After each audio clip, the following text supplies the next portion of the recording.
Bismillah, alhamdulillah, salatu wassalamu ala rasulillah Muhammad ibn Abdullah wa ala alihi wa sahbihi wa mawala wa la hawla wa la quwwata illa billah amma ba'd. Hadratil mukarramin, para alim, jamaah salat maghrib, bapak-bapak, ibu-ibu yang insyaallah dimuliakan Allah SWT. Alhamdulillah, malam hari ini Allah kasih kesehatan jasmani rohani kita sehingga kita bisa sama-sama berkumpul di masjid yang mubarak ini untuk melaksanakan sholat maghrib berjamaah, dan kita membahas atau membaca kitab karangan ulama yang tersohor yaitu Syekh Nawawi Al-Bantani. Nanti kita lanjutkan dengan sholat Isya. Oleh karenanya dengan aktivitas yang baik ini semoga Allah beri istiqomahan bagi kita semua dan dijadikan ilmu yang kita pelajari ini menjadi ilmu yang bermanfaat dan barokah. Salawat dan salam kita sanjungkan ke haribaan Nabi besar Muhammad sallallahu alaihi wasallam. Semoga kita semua menjadi umat beliau yang insyaallah akan mendapatkan syafaatnya besok di yaumil qiyamah. Seperti biasa, sebelum kita mulai membaca kitab Nashihul Ibad, kita kirimkan Fatihah untuk guru-guru kita. Semoga dengan lantaran Fatihah yang kita baca, ilmu kita menjadi ilmu yang bermanfaat dan barokah. Ala dunya wal badan salihah wa la hadratin Nabi Mustafa Muhammad sallallahu alaihi wasallam wa ala alihi wa azwajihi wa dhurriyyatihi وقربته من الأنبياء والمرسلين والأولياء والشهداء والصالحين والصحابة والتابعين والعلماء والمصنفين وجميع الملائكة المقربين ثم خصوصا شيخ عبد القادر الجيلاني وخصوصا شيخ شهاب الدين ابن حجر العسقلاني وشيخ نووي البنداني وجميع أساتذة الكرام من مدرسة القدسية ومن بعد العلوم وخصوصا آبائنا وأمهاتنا وأصدقائنا من المؤمنين والمؤمنات شيء لله لهم الفاتحة. أعوذ بالله من الشيطان الرجيم. بسم الله الرحمن الرحيم.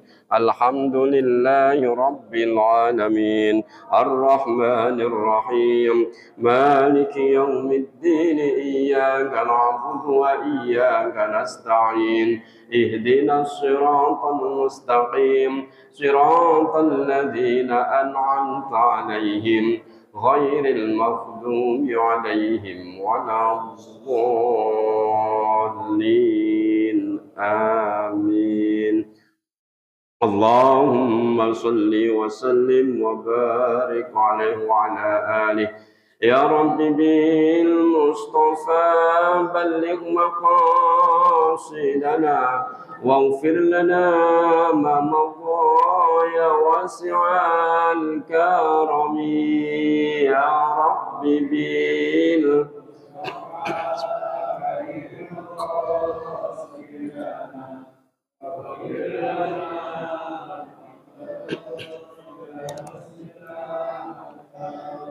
أمن تذكر جيران بذي سلم مزجت دمعا جرى من مقلة بدمي. يا رب بلغ مقام واغفر لنا ما مضى. محمد سيد الكونين والثقلين والفريقين من عرب ومن آجم. يا رب بلغ مقاصدنا واغفر لنا ما مضى يا واسع. هو الحبيب الذي ترجى شفاعته لكل هول من الأهوال مقتحم. يا رب بلغ مقاصدنا واغفر لنا ما مضى. مولاي صل وسلم دائما أبدا على الحبيبك خير خلق كلهم يا رب بالمصطفى بلغ مقاصدنا واغفر لنا ما مضى يا واسع يا أرحم الراحمين يا أرحم الراحمين يا أرحم الراحمين فرج على المسلمين يا أرحم الراحمين يا أرحم الراحمين يا أرحم الراحمين فرج على المسلمين اللهم صل وسلم وبارك عليه وعلى آله. قال المصنف رحمه الله تعالى ونفعنا به وبعلومه في دارين آمين يا رب العالمين. والمقالة العشرون قال النبي صلى الله عليه وسلم ينبغي أن يطلب للداخل في المسجد 10 خصال إلى آخره. Wal maqalatul isruna, makalah yang ke-20 dari bab yang ke-10. Qala telah bersabda siapa an-Nabi sallallahu alaihi wasallam, baginda Nabi Muhammad sallallahu alaihi wasallam, yang bagi seyukyanya, sebaiknya, enggak wajib tapi sebaiknya, yatlubu lidakhili fil masjidi, yatlubu mencari lidakhili bagi orang yang masuk fil masjidi di masjid, asyru khisalin 10 perkara. Kalau kita mau masuk masjid, usahakan bisa menjalani 10 perkara ini. Mungkin kita sudah menjalanin tapi tidak semuanya. Kayaknya saya sendiri juga menjalanin tapi dikit-dikit. Kadang masuk masjid aja baca doa lupa, asal main masuk. Apa sih yang harus dijalanin tuh? Yang pertama, awaluha, yang pertama, ayyata'ahada khuffaihi au na'laihi. Yang pertama, orang yang masuk masjid harus meneliti khuffaihi. Khufaihi itu apa namanya, muzah itu apa? Bukan kaos kaki loh Pak, muzah itu. Dulu ada namanya sepatu yang bisa buat sholat di zaman orang Mekah dulu. Lemes sekali sepatunya, terbuat dari kulit. Dan mohon maaf, masjid zaman dulu itu nggak kayak sekarang. Karpet, terus apa namanya, ini apa, ubinnya itu keramik. Zaman Nabi itu masih pasir Pak, pasir. Jadi makanya dulu ada orang Badui, orang kampung banget, kebelet pipis, udah di pojokan aja masjid itu ngocor, gitu. Kalau sekarang kencing gitu ya melebar kemana-mana. Dulu kalau pasir kan dikencingin langsung nyerep. Makanya sahabat pada marah-marah. Kata baginda Rasul, udah nggak usah marah-marah, mungkin gitu. Ambil aja seember air, kemudian diguyur. Diguyur juga airnya nggak kemana-mana. Kalau meresep di pasir zaman dulu. Makanya di sini muzahnya dan naklaihi dan sandalnya harus dipastikan bersih. Kita kalau mau ke masjid itu pastiin. Kalau pakai kaos kaki dah gampangnya, kaos kakinya harus bersih. Bersih dari apa sih? Minan najasati, dari najis. Ayyahfalduhuma minan najasati, itu benar tuh.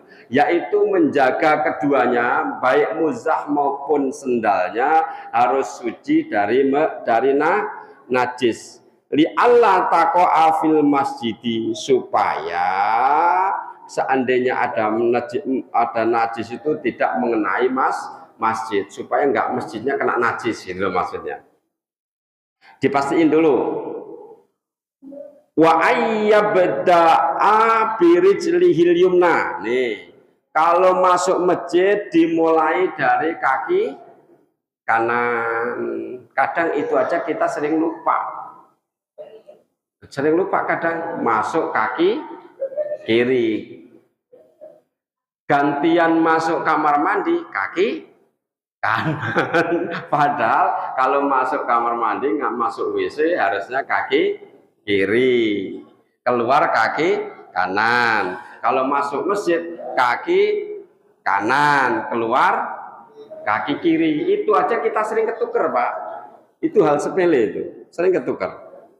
Indah duhulihi, ketika orang itu masuk, indah duhulihi, ketika masuknya orang al masjidah, masjid. Ketika masuk masjid usahain kaki kanan dulu baru kaki kiri. Seandainya kita salah gimana? Kaki kiri dosa enggak? Enggak, cuman enggak afdol. Enggak afdol. Wa kullu mahalin, ini bukan cuman di masjid doang. Wa kullu mahalin, dan setiap tempat syarifin yang mulia. Tempat yang mulia apa aja? Majelis ta'lim, rumah. Kalau pos mulia enggak pos? Mulia. Masuk pos kaki kanan. Pokoknya setiap tempat-tempat yang dianggap mulia itu masuk pakai kaki. Kalau masuk ke nightclub mulia enggak? Pokoknya kalau tempat mulia pakai kaki kanan. Di sini enggak dibatasi. Wa ma juhila haluhu, dan tempat-tempat yang kita enggak jelas gitu. Tempat-tempat yang belum jelas, belum terang. Itu tempat bagus apa enggak, itu usahain kaki kanan. Wa ayyang za'ana lahul yusra awalan. Ketika kita mau masuk masjid, nyopot sendalnya, nyopot yang kanan dulu apa kiri dulu? Selama ini yang Bapak perhatikan atau enggak pernah mikir ke situ? Hah? Nyopot sendalnya? Belas enggak mikir. Hah? Kiri, ya di sini benar. Wa ayyang za'ana lahul yusra, kalau nyopot sendalnya yang kiri dulu. Awalan inda wusulihi babal masjid, ketika sampai pintu masjid, maksudnya kita emperan mau masuk masjid itu sandalnya nyopotnya kiri dulu. Nyopotnya doang nih, bukan melangkahnya, bukan, nyopot sandalnya kiri dulu. Wa yahuttu rijlahul yusra ala dhahriha, kemudian kaki yang kiri itu tetap nempel, setelah dicopot tetap menginjek sandal yang kiri, tetap diinjek. Summa yang zauna lahul yumna, baru kemudian nyopot sandal yang kanan. Prakteknya dikit prakteknya, tapi nggak pakai sendal. Paman nih kita pakai sendal nih. Ini copot dulu, copot, nggak langsung langkah, enggak.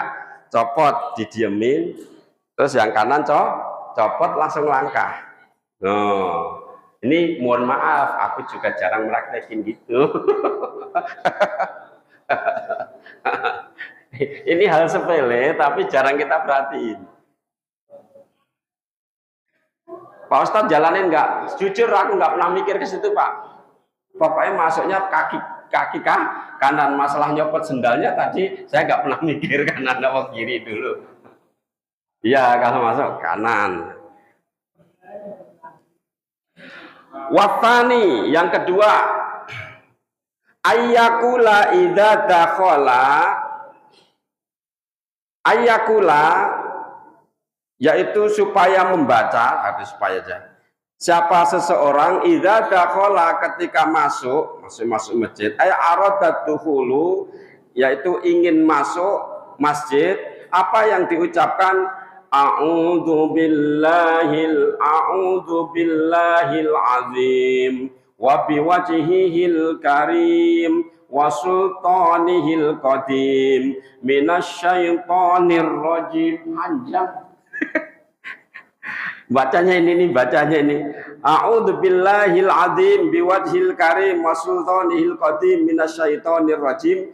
Alhamdulillahi rabbil alamin. Terus baca selawat. Allahumma sholli ala Muhammad Muhammad wa ala ali Muhammad wa sahbihi. Baru bismillahi wa salamun ala rasulillah wa ala malaikatillah. Allahumma ftah lana abwaba rahmatik innaka antal wahhab. Itu panjang banget bacaannya. Enggak pernah. Kita meraktekinya cuma sedikit. Allahumma ftahli abwaba rahmatik. Itu doang. Enggak sampai panjang kayak gini nih. Kalau panjang gini pas imamnya sudah takbiratul ihram takut ketinggalan. Jujur ini nggak pernah saya meraktekin panjang gini, nggak pernah nih.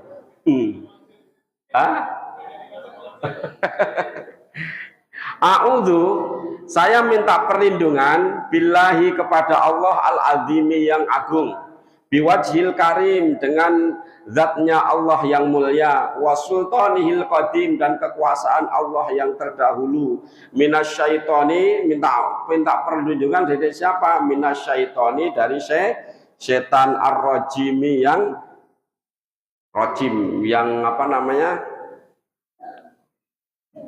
dilaknat.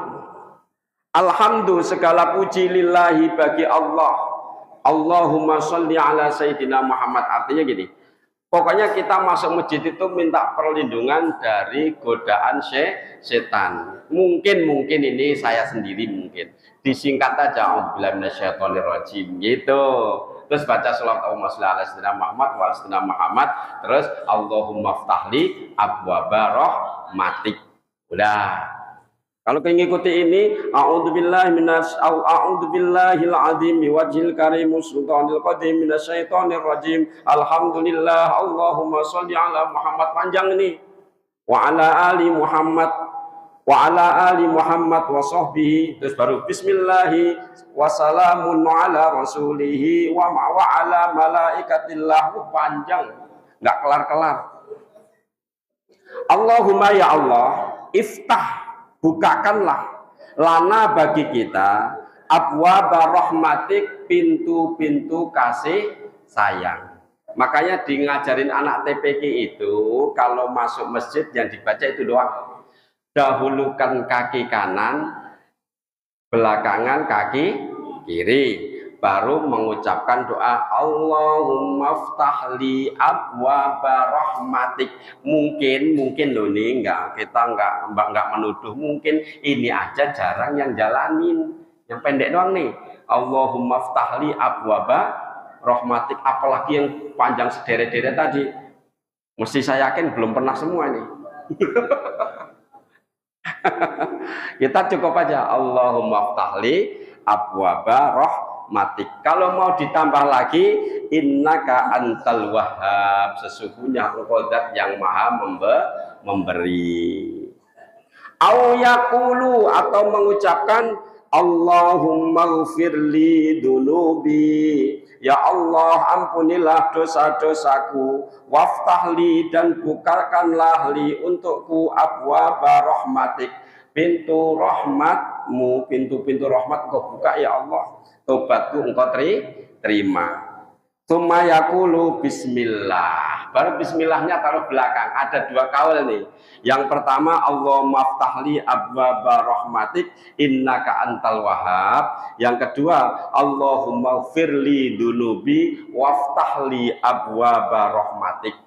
Baru setelah doa itu kita baca Bismillahirrahmanirrahim. Di sini cuma bismillah doang. Bismillah, masuk masjid.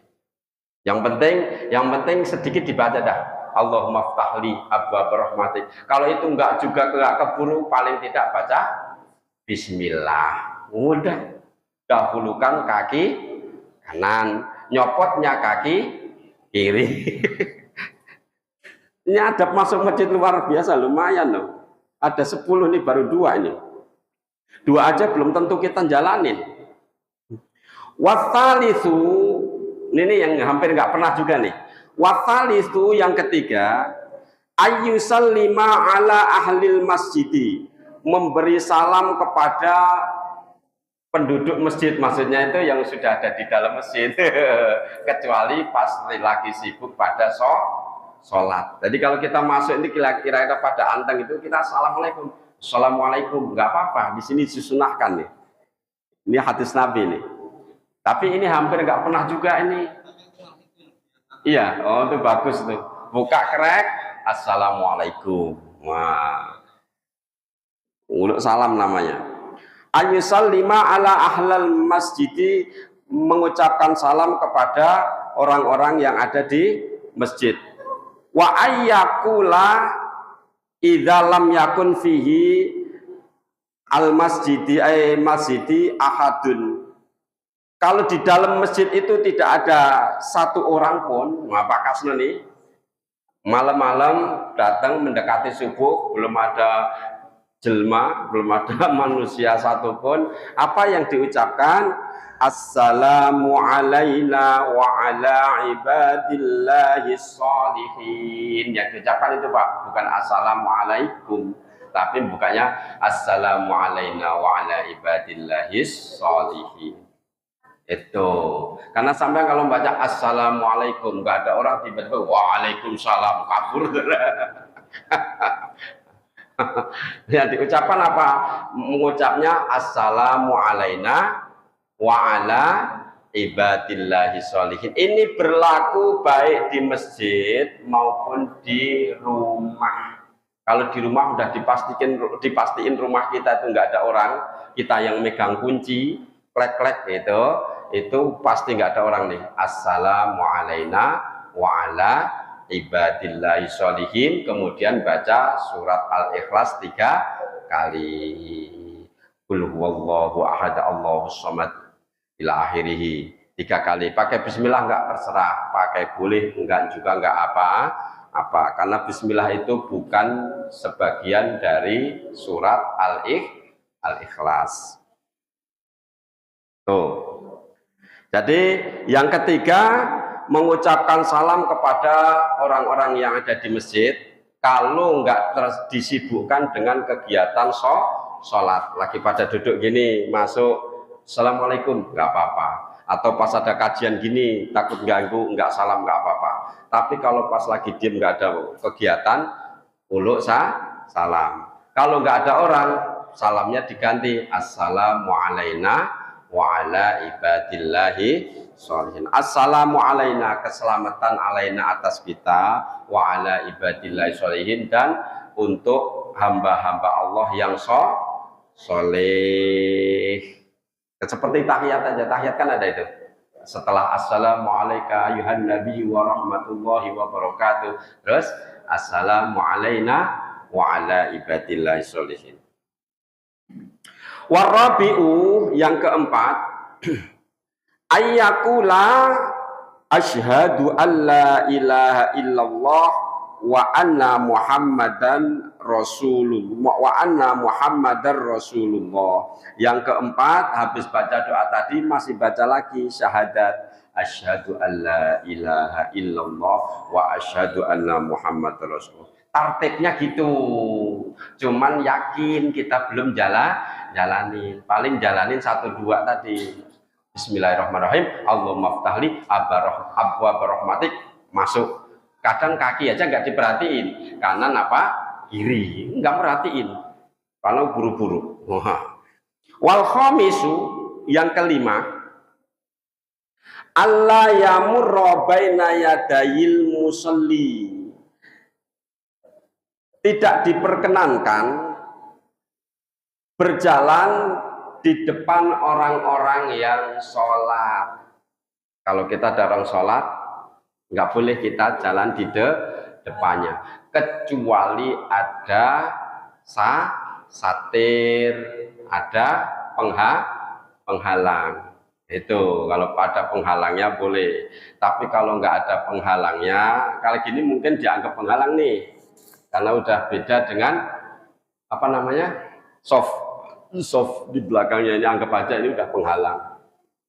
Saya pernah masuk masjid di daerah mana ya, aku lupa itu pengurus menyediakan ini Pak, saya mau ngisi, kalau nggak salah mau ngisi kultum Ramadan itu, aku lupa masjid mana, menyediakan kayu papan yang kecil gitu, Nah, itu untuk sutroh itu. Ya, jadi bisa diangkat itu. Jadi kita kalau mau sholat sunat, itu taruh di depannya. Itu ditaruh depannya. Jadi orang udah nggak bakalnya lewat gitu. Itu ada di salah satu masjid, aku lupa di masjid mana gitu, di Pasir. Jadi nyediain banyak itu. Jadi orang kalau mau sholat sunat gitu, yang belakang-belakang pada ngangkatin terus taruh gitu. Ntar kalau udah dipepet-pepetin ke tembok gitu. Ada yang sampai kebijaksanaannya sampai ke situ ada. Fayahrumu, maka diharamkan, maka haram siapa al-mururu, orang yang lewat baina yadayil musalli, di depan orang yang sedang sholat, haram. Makanya kalau anak kecil-kecil itu, ya namanya anak kecil, kadang kita masih sholat diajak salaman, Pak. Allahu Akbar, tangannya gini terus. Nah, itu anak kecil. Anak kecil saya pakainya ilmu maklum aja dah. Kalau orang dewasa nggak boleh. Lewat di depannya haram hukumnya. Ini sudah menyangkut hukum nih. Kalau tadi tartibnya kalau dilanggar nggak sampai haram yang tadi. Seandainya kita masuk pakai kaki kiri nggak sampai dosa. Cuman makruhkan. Kalau ini sudah menyangkut hukum haram. Wasutratihi sholatan sohihan fil tiqati musolli au naflan wa illam yajid al maru tariqan akhara. Di sini nih. Wasutratihi, dan melewati batas satir namanya. Mungkin ngelompati satir yang dimaksud ini. Sholatan sohihan, di depannya orang yang sholat beneran. Sholat yang beneran fil tiqadi, di dalam keyakinannya, fil tiqadil musolli, di dalam keyakinannya orang yang sholat, baik sholat itu wajib au naflan, atau sholat itu sunnah. Jadi kita kalau sholat di depannya itu ada satir, udah nggak usah dilompati, kita ke ininya aja gitu. Fa'ilam yajidil marru tariqan akhar. Wa illam yajidil marru tariqan akhar. Apabila tidak ada jalan lain, kalau nggak ada jalan lain gimana? Kita mau keluar, orang lagi pada sholat semua, harusnya lewat situ. Gimana? Kita berhenti atau kita tabrak? kalau umpamanya penuh, kita di sop depan nih, ya kan? Udah sholat, ternyata kita kebelet. Itu namanya darurat. Wa yajuzu al-mururu idza qarra ilaihi lintiqadi nahwi gharikin alal mu'tamadin. Kecuali darurat. Nah ini contohnya gini, ada orang sholat banyak, kita kalau nekat mesti melewati orang yang lagi sholat, tapi di situ kita lihat di umpamane di depan masjid itu ada sungai, ada orang yang sedang kelelep, kita kalau nggak tolong itu bocah mati umpama, itu namanya darurat, ora pokok, nggak masalah. Ini ya juzu itu artinya boleh kita lewati kalau posisinya dalam keadaan darurat. Makanya Islam itu mesti ada solusi, Pak. Islam itu seberat apapun mesti ada solusi. Kalau kepepet ora apa-apa, gitu. Kalau kepepet ora apa-apa.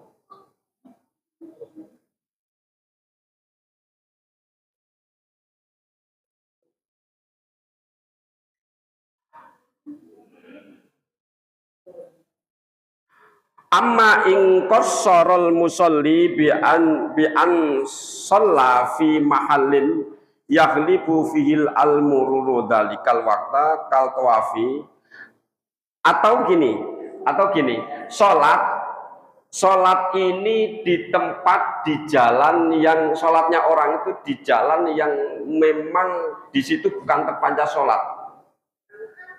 yang mengganggu aktivitas torik orang yang jalan. Dikasih contoh di sini seperti orang yang lagi tawaf, yang pernah tawaf ke Mekah itu, tawaf itu di tempat tawaf itu orang pada sholat, kita sholat di depannya nggak apa-apa. Benar Pak?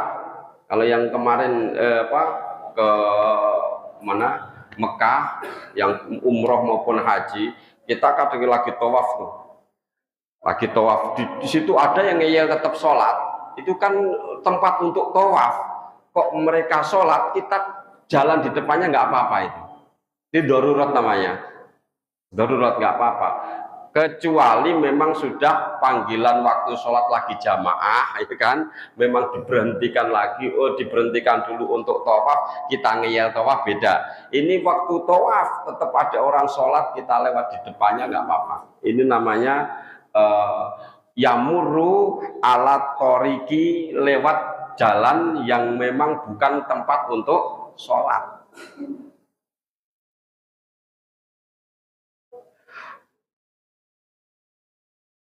Autaroka furjatan fi sofin kodamahu.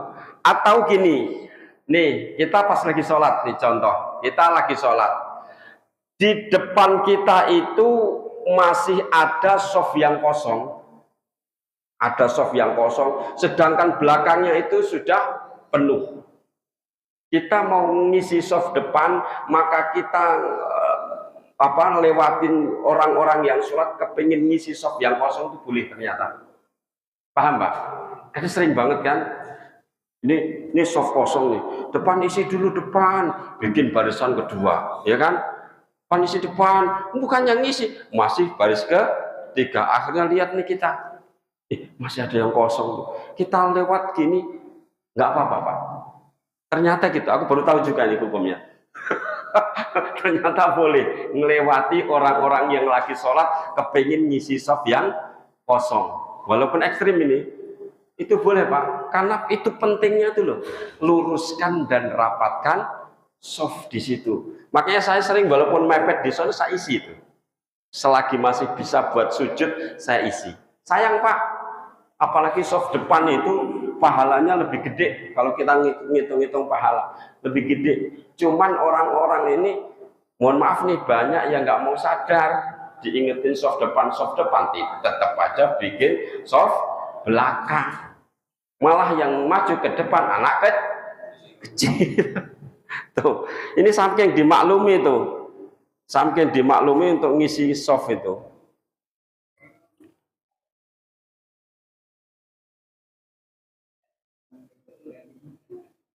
Kenapa itu kok diperbolehkan lisat diha?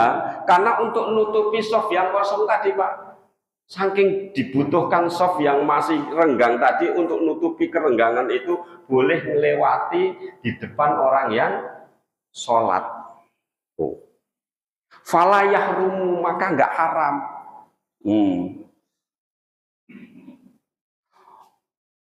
Wa in ta'addatis sufufu, walaupun softnya itu berjajar, ta'addad itu banyak, walaupun soft itu banyak berjajar-jajar, depan masih ada yang kosong, boleh kita jalan untuk ngisi soft yang masih kosong. Itu tidak termasuk dosa. Mungkin ngisi soft kosong itu ternyata penting banget. Makanya soft itu menurut mazhab Syafi'i lebarnya itu sibron au sibroini. Sibron itu sepaham saya bukan kilah, tapi tangan gini Pak, 2. Sibron itu 1, au sibroini 2. Jadi langkah kita cuma gini nih, 1 nih ya, atau sibroini berarti 2. Nah, ini segini nih, ini posisi kaki kanan dan kiri, 2 telapak tangan diginiin, ini sudah paling maksimal. Jangan ditambahin lagi, karena akan kalau kita ingkupin jadi bentuk kosong. Makanya paling lebar itu sibron au sibroni, paling pendek itu sibroni, segini nih, nih pas nih. Atau lebih lebar lagi sibroni, segini. Tuh. Jangan terlalu panjang juga, jangan yang ngempit juga, kan susah ntar. Makanya ada kalimatnya sibron au sibroini. Apalagi mohon maaf nih, sudah gitu jarang-jarang nggak mau mepet, ini juga salah. Pepetin aja nggak apa-apa, senggolan nih pundak satu sama pundak yang lain, saling ketemu sehingga kaki secara otomatis akan ketemu gitu. Ini hukumnya gitu, hukumnya Pak. Cuman susah banget ngatur ini, luruskan dan rapatkan soft. Tetap aja susah untuk itu. Kalau diluruskan dan dirapatkan soft, diatur juga jangan marah-marah. Memang itu aturannya sholat berjamaah gitu. Terima.